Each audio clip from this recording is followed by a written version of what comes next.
Good day, everyone. Welcome to the Digital Collective. I'm your host, James Hicks from Hicks Do Media. And on this show, we focus on the people, platforms, and tools that are making positive strides within the technology sector. Today, my guest is Mr. Alex Fink.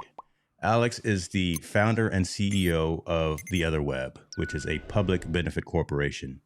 After about a 15-year career in the Silicon Valley as a tech executive in various startups, Alex decided that instead of contributing to the social dilemma, he would rather build solutions using their own methods.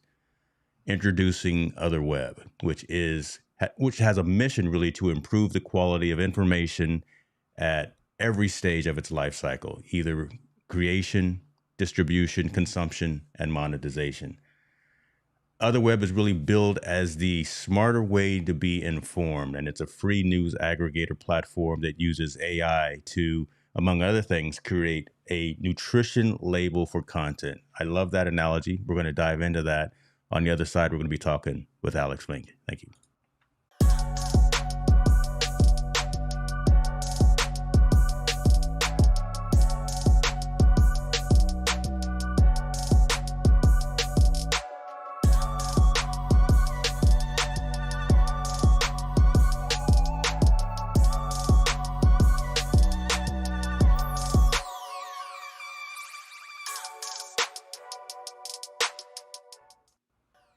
Ladies and gentlemen, Alex Fink is in the building. He is, hanging out in Texas. I'm over here in California. He used to be here, but how you doing over there now, man? You surviving the ice storms in Texas?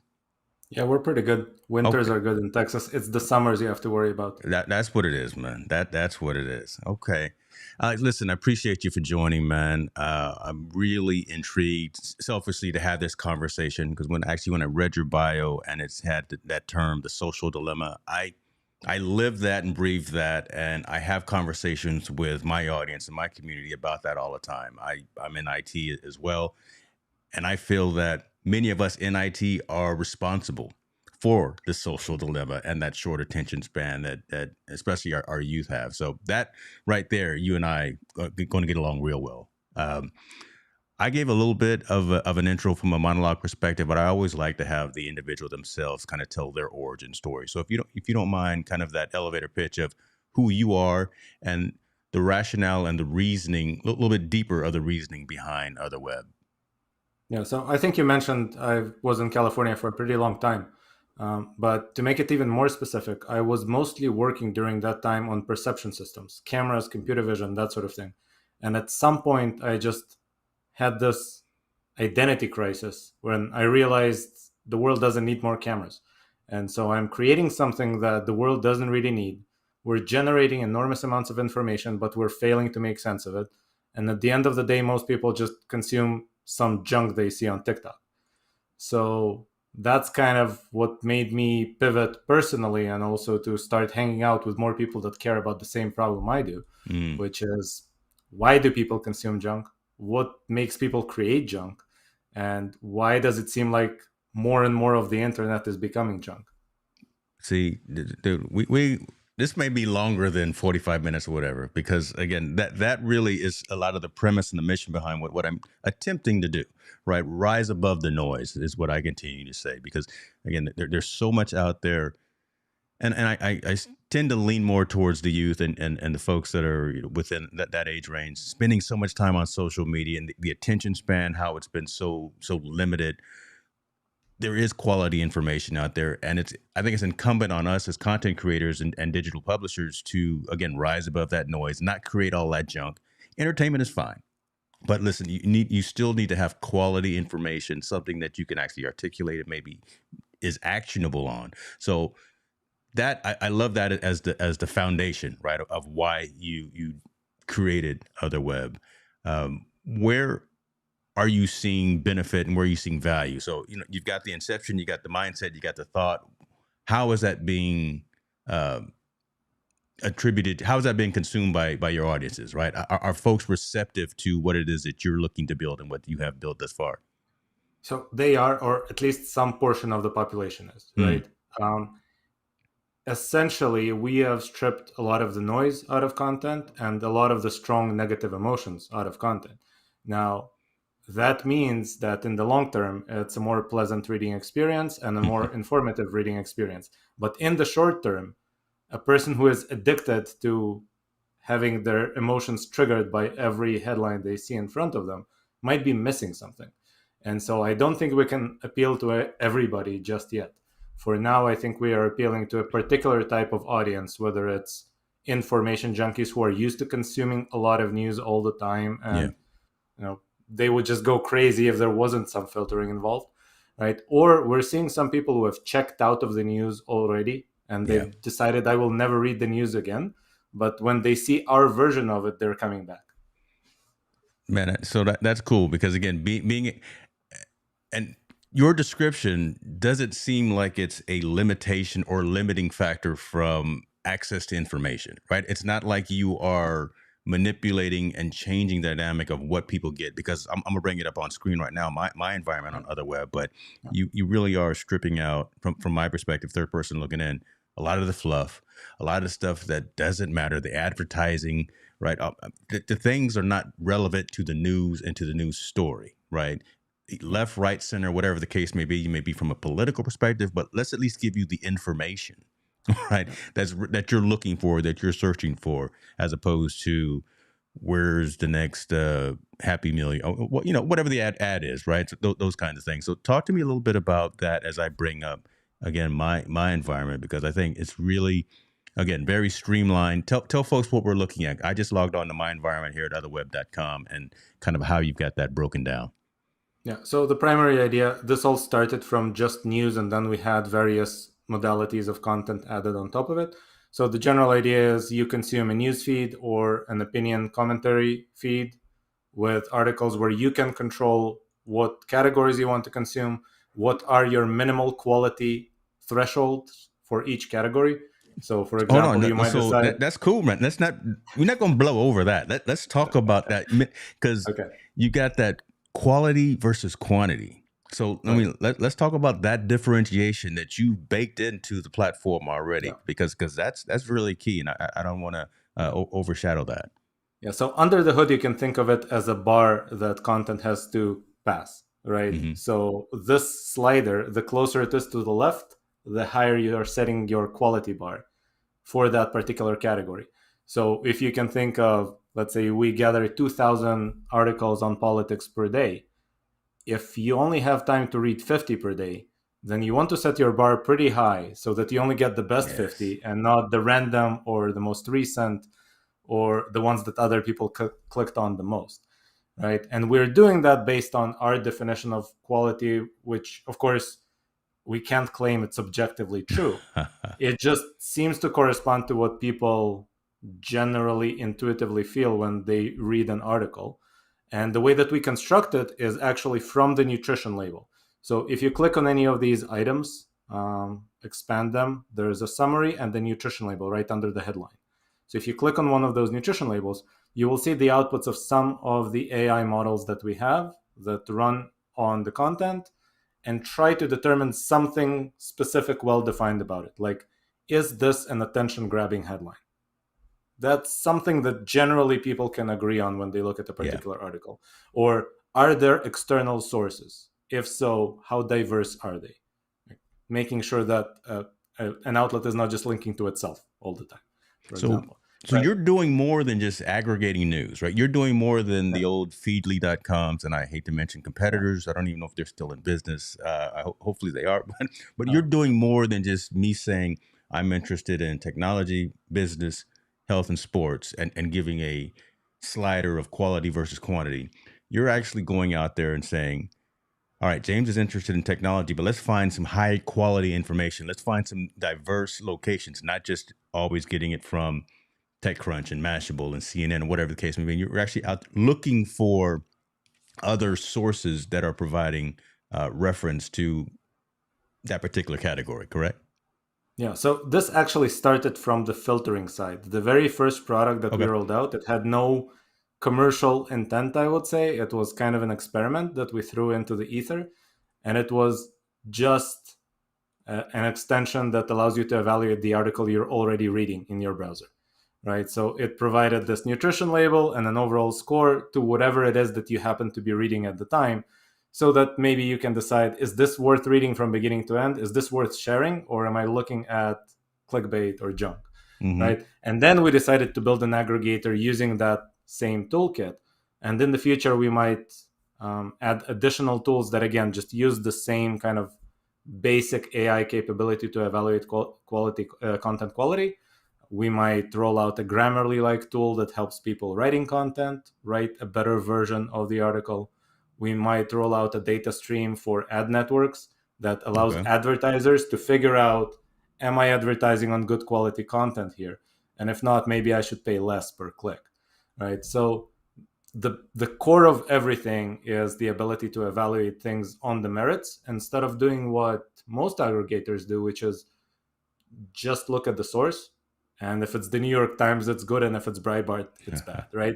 But in reality, New York Times has some really bad articles on it too. It's just maybe less often, right? Yeah. And Breitbart has some okay ones. Why are you using the domain name essentially as a filter when you can look at the language of the article itself? That's interesting. I like that. Okay. I mean, that again is let us decide at the end of the day what the content is, right? You actually are providing us the opportunity to read various bits of information, various bits of news from whatever location. You're doing this analysis, and I love these headlines too, right?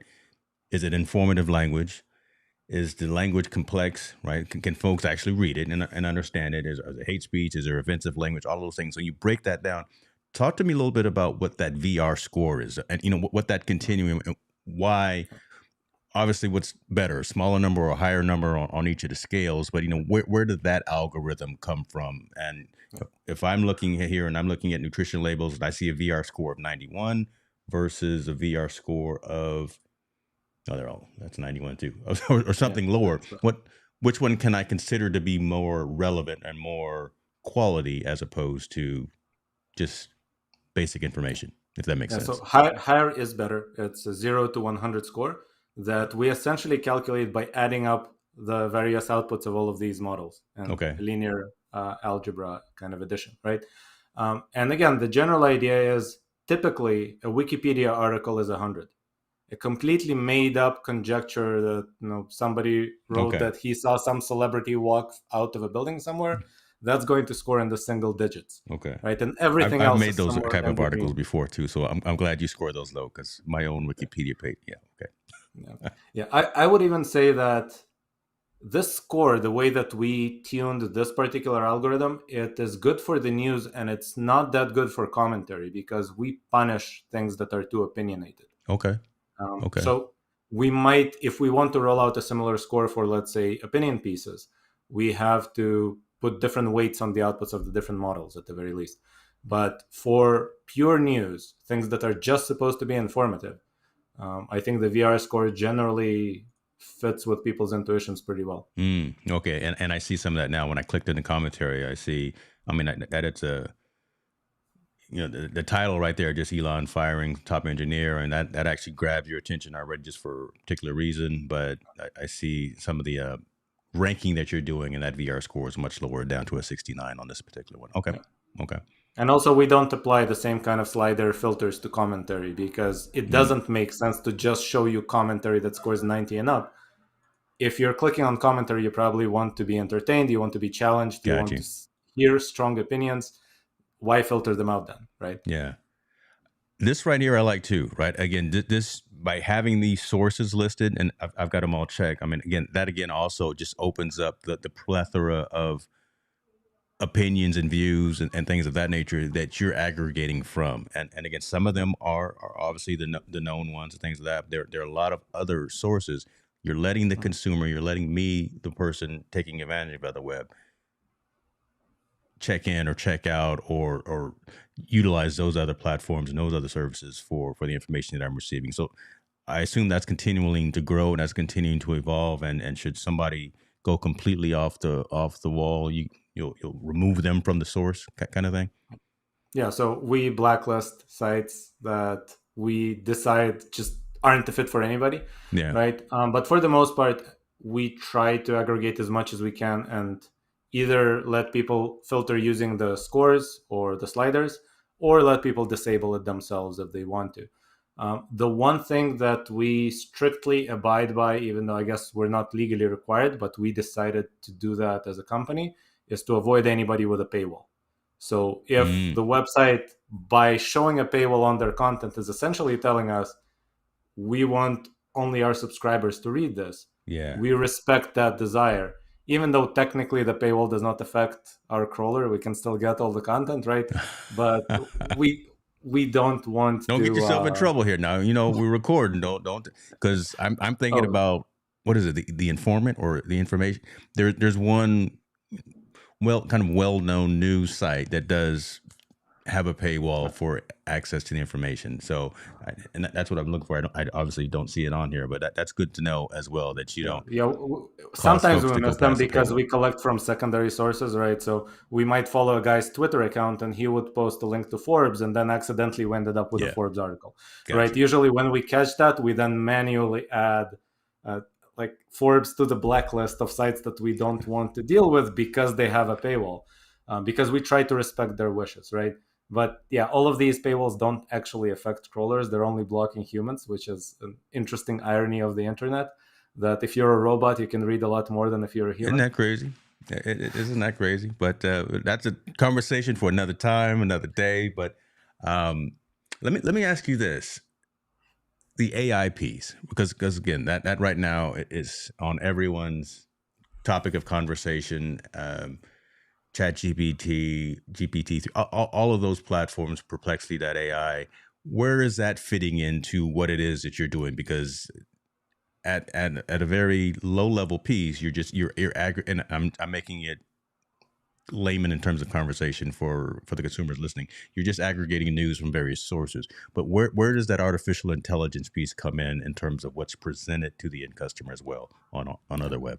So in our case, the AI is the editor, essentially. And instead of having one editor, you can think of us as having Okay, 20 different ones, each one trying to evaluate the that's article cool. based on one particular trait.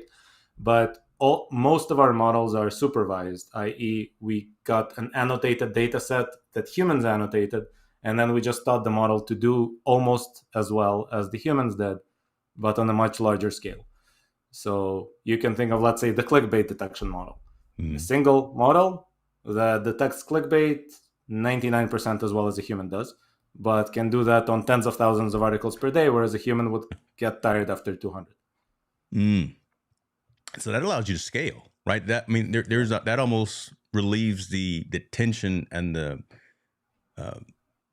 the need to have physical employees and real because that I would assume that's the most complex part of again presenting the information to us, the consumer, right? That editorial piece, and if you can have an artificial intelligence algorithm or an engine that's actually presenting that, you just continue to evolve that and correct it and tweak that over time. But that again allows you to scale and provide more offerings in the future. I don't want to put words in your mouth, but again, you got got two techie guys talking to each other now. We maybe need to build something a little bit in addition to other web. But does that make sense in terms of what your plan was to use AI to help you scale the platform and the resources and the capabilities as I opposed would to even just say making it that easy? on a philosophical level, I don't think that content evaluation can scale without AI. I think it's just impossible. It's not only a good tool, it's a Wow. necessary tool. Okay. Because Wow. let's say you want to fact check content, there aren't enough humans to fact check everything. And the fact checking in itself is kind of a flawed model, because if you say there's a lion in your kitchen, what am I going to do? Break into your house to check? Right? So it just doesn't work. So you have to come up with a set of rules the way that we decided in peer review, for example, to look at the structure of an article, the structure of an experiment, of how a person lays it out, right? Apply those kind of rules to the content and do that at scale to 100% of all content. Mm. You cannot just fact check 10%. You cannot just evaluate 10%. It doesn't Yeah. work. It works if you're creating a newsletter, which is when we have a newsletter, we have an editor that kind of compiles it every morning, because, well, the number of articles you have to put out every day is very small, right? But if you want to actually give a person an access to all the news that happened that day with some filters attached, it has to be AI. Got you. Uh, you're on both mobile platforms as well. You're Yeah. on iOS and Android, and I've seen historically a lot of developers choose to first develop on iOS and then wait a substantial amount of time before developing on Android. Why did you feel the need so early to actually add Android? I mean, this is just a curious question, a selfish curious question. I'm a member of the cult of Mac. I worked for Apple for 10 years as well, so everything in here is iOS as well. But why did you feel the need to integrate both platforms so early into your development? Well, first of all, I have a Samsung, so I'm not a member of the All cult right, of Apple. we're interview's over. We're no, we're no. It's all good, man. Hey, Well, I'm Apple looking doesn't at it have too. phones that do this and allow me Yeah, to actually set the phone somewhere while I'm talking to my parents over Zoom, so I they can love see it. the I love kids. it. Hey, I'm Uh, looking at adding one of the what is it, the S23 Ultras as well, and hopefully, none of my Apple fans are listening, but yeah, I'm intrigued by all the new technology as well. But that's good stuff. Yeah. But in general, I guess the answer is first, we created the website and we chose to do it in React. And then when we were looking at making an app, we thought, okay, if we just do it in React Native, we can roll it out everywhere. Got you. So that's what we did. Okay. So there was no step there that actually made iOS alone easier than both iOS and Android at the same time. Okay. Okay. And that's a new statement that I think again legacy developers haven't said, right? They've always said that it's easier to develop on the iOS platform as it is than it was for Android, just because of the multiple iterations of the OS, right? You've got a smaller percentage, and again, this could be a religious debate that we don't need to get into, but a smaller percentage of the folks on the latest version of the Android OS versus the in any other, when you've got a higher percentage of folks on iOS on whatever their current latest is, and it's just easier to iterate for folks that are on the current version. But long story short, James, shut up. I like the fact that you're on all platforms and you're also a web environment, and that it's very clean. I like the fact that it's very clean and it's controllable by me. Now, I was looking at podcasts, and I do have a question. Again, this is all about me, man. It's selfish that I didn't find my podcast when I did this aggregation search. Talk to me about where are you pulling this information from, man? This information, so this podcast API, Where are you we're pulling this using information Podchaser. at, man? Because let We me. are using the Podchaser API. So It is I guess Podchaser. your Okay. podcast is not on it. So let me double check on that. But essentially, there's only a couple of companies that give you a third-party API where you can basically rely on them to get the RSS feed for all the Yeah. podcasts. Right. So I guess the one we use doesn't know who you are. Man, okay. And listen, we've been out there for a long time. Again, I told you the audio piece of this session is going to be out there on the podcast. I want folks when they connect with Otherweb to be able to pull it up. And I know it does pull some other folks that I do follow well. So my friend Sean Boyd, he's got his Creator 50. So I'm able to pull in information, right? Just put in kind of the name of the podcast and it pulls and aggregates. Now, when I hit subscribe, what does that do? I don't want to do it live just in case it breaks. Just subscribe you to this podcast so that you get a feed. All right, So let's do it. let me take a step back. Okay. Nobody asked me for this feature. I don't think there was any demand among our customers to actually add podcasts to the player. This is almost completely a vanity feature just for myself. So here's my big pet peeve with all the different podcast players in there. Yeah. I am a really boring podcast listener who almost doesn't have time to do discovery. Okay. I am subscribed to 7 things and I just keep listening to them whenever I drive or exercise. And it always bugged me that no matter what podcast player I'm trying, there's just no easy way to only listen to my stuff and not being offered anything else ever. And so the main reason for why there's a podcast feature in the Otherweb is so that I could have my page of only my subscriptions and nothing else. Wait a minute. So I could listen to the subscribe podcast directly in Otherweb as opposed to having to use. Okay, dude. Okay. Yeah. So essentially, you can save yourself a deleting a couple Spotify apps on my subscription. phone right now. I'm deleting a couple apps on my phone and putting you to the front page of my iPhone right now. That's pretty cool. That's Yeah. that's But pretty well. As soon as you put my podcast in here, then I'll put yeah. you on the front page. Yeah, But so I've been told that we've made a lot of things that companies aren't supposed to do. Like we create features that we weren't asked to create just because we feel like adding them occasionally. yeah, We actually created our own search engine because, and that's something you're not supposed to do post late 90s, right? But we did this because I really wanted to have the ability when I search for a product, let's say, or product reviews, to just disable anything with affiliate links. yeah, folks, And look that at these filters right here that he's putting in here. Right, he's got has less or has greater than 6 ads, has affiliate links. Like, I mean, you got the real bangers in here in terms of what drive people away from getting information on the internet. The things that scare people alive from, uh, hateful, offensive, highly subjective. If I can actually filter that information out in my search results, that's pretty cool. That's pretty cool. Yeah, just don't enable all the filters at the same time Okay. because each one of those cuts out about half of the internet.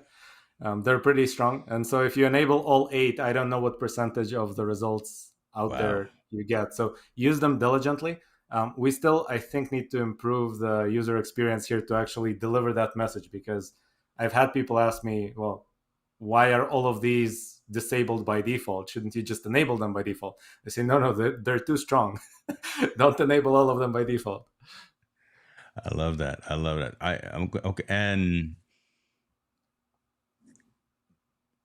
it's your own engine. So I'm just thinking again what Bing did yesterday. Again, what Microsoft did with Bing announced yesterday with kind of an AI engine. Is there some kind of AI smarts behind this search, or is it just again filtering out using well, it probably is using the Otherweb editor, which is an AI based algorithm and engine. So once I start activating some of these filters, it automatically will start pulling out those. I think I just answered my own question, to be honest with you. So, I uh, need more coffee. yeah. I need So more I coffee. would say it's not, obviously, we don't have the resources of Google or Microsoft, Yeah. right? So Microsoft, what they announced yesterday is going to use GPT-3, Mm-hmm. which costs more than $1 billion to develop. We're working on much smaller budgets. So for the most part, you can think of our engine as a filtered Bing, right? So Okay. if all the filters are disabled, the results you're going to get, they're independent. We don't call Bing API, right? But if you run it side by side with Bing, they're not going to be that different. But then on our search engine, you have the ability to then disable a particular type of result you don't like. Okay. Okay, that's pretty sweet. I'm just going to keep running through the platform so folks can see this. And folks, if you are on the audio side and the replay, I'm sorry. Come on over to the YouTube channel so you can see the actual visual of what's going on. But this is, again, incredibly clean, incredibly thorough, I think, again, in terms of the preferences that you can uh, enable for your web journey and in your web searches, things like nature. And by having that podcast, again, as soon as I get mine in there, uh, Otherweb is going to be top of the charts for me. This Yeah, is I pretty think we cool. both have action items on that We, one. we, we I think do. I And have to figure out why you're not there, but you also have to figure out why you're not on Podchaser. yeah, I've got so many emails with the Podchase. It may be because I've moved the RSS feed from a different provider a couple of times, so it may be on me. So I shouldn't be pointing the fingers at you. I've got three pointing back at me. Um, Talk to me about these pieces right here, the studies and the courses.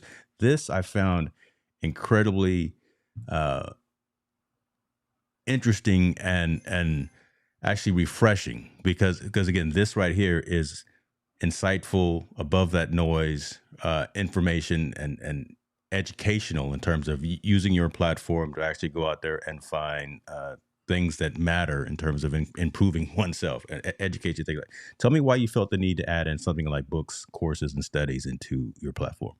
So the reality is, I was envisioning a slightly different UX pattern that people would follow because that's something that I do myself. When I have a conversation with you, if you mention a term I don't know, typically I would just ask you, "What's that?" Mm-hmm. I wouldn't take out my phone, open a new browser window, type something like that. That just seems a little bit autistic to me, right? You're supposed to ask the person who just told you. And so we try to create that same pattern when people read the news or they read commentary. You can highlight any phrase in an article and just right click on it and search in any modality you want, whether it's books or research studies or Wikipedia, Okay. right? And so we've added these tabs here so you can search in those modalities separately. But the general flow that we see people follow if is they see a term they don't know in a news article and then they search for it in a research study. Wow, there we go. So Yeah. there's an Yeah. example I just highlighted, like SEC charges, and then it breaks down into being able to search those. But okay, I see what you're talking about. And to me, this just replaces this normal pattern that we have, which you mention a term I don't know. I want to drill down and learn more about it. I should be able to do this with one click. There's no reason for me to just stop what I'm doing, go to a different window, and type something. And the fact that this links directly, so I'm in courses, I typed in artificial intelligence, and this directly links to a Udemy course, which Yeah. someone can go pay for the $159.99 and take that course and get that information. Are there incentives for Otherweb? So again, you're outlinking to Udemy right now. Yeah. Are there some type of collaborations and or partnerships between you and some of the resources that you provide, or is this just again you going out there and finding information based on the search criteria that the user puts in? Yeah, no, technically you just found the only monetization that is present on the platform right now. It's Udemy is paying us an affiliate fee whenever somebody clicks on a course like this. That's cool. I think Hey, I think listen, it's 15% or so. if you didn't have a monetization strategy, I would be concerned. If and because I'm really of the thought pattern that people pay attention to what they pay for as well. Right. So the fact that there is monetization and a longevity beyond the roadmap perspective, that means, from my mind, looking at you and what we've shown and what we've talked about, other web is going to be around. Right. You can't just give it stuff away for free. Right. I mean, if I'm going to find value in what I'm using in the platform and I'm doing all these searches and I decide, oh, now I want to go take this AI with machine learning, deep learning course, you should get a couple of dollars for that as well.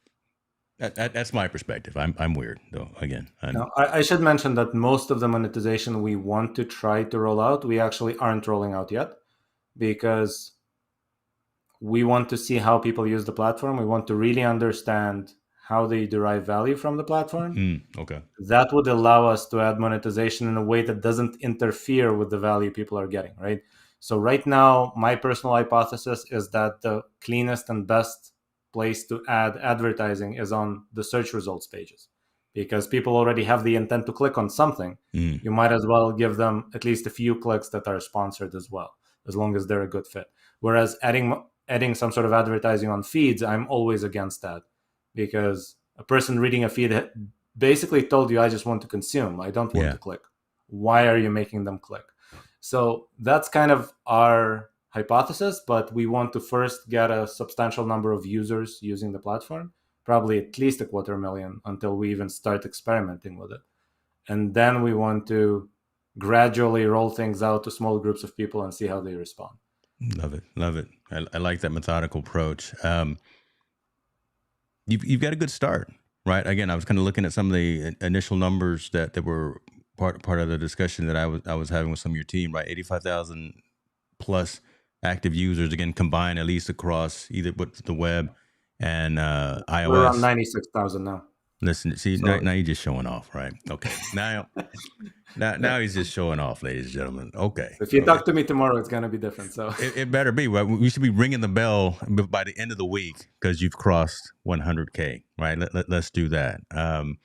What's next, right? Because you've got so much in already, but I think when people get in, start diving, start looking and doing some research and start using the sliders, it's human instinct to want the next big thing, even though this probably is already that next big thing. But tell us real quickly from a non-NDA perspective, what's on the public roadmap in terms of what's next for Otherweb, if you don't mind.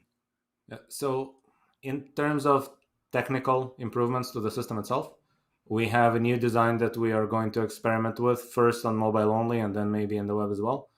So that will be rolled out pretty quickly. I think that people will enjoy it more than the regular kind of vertical scroll that they have right now. But again, we're going to test it out and see what people like.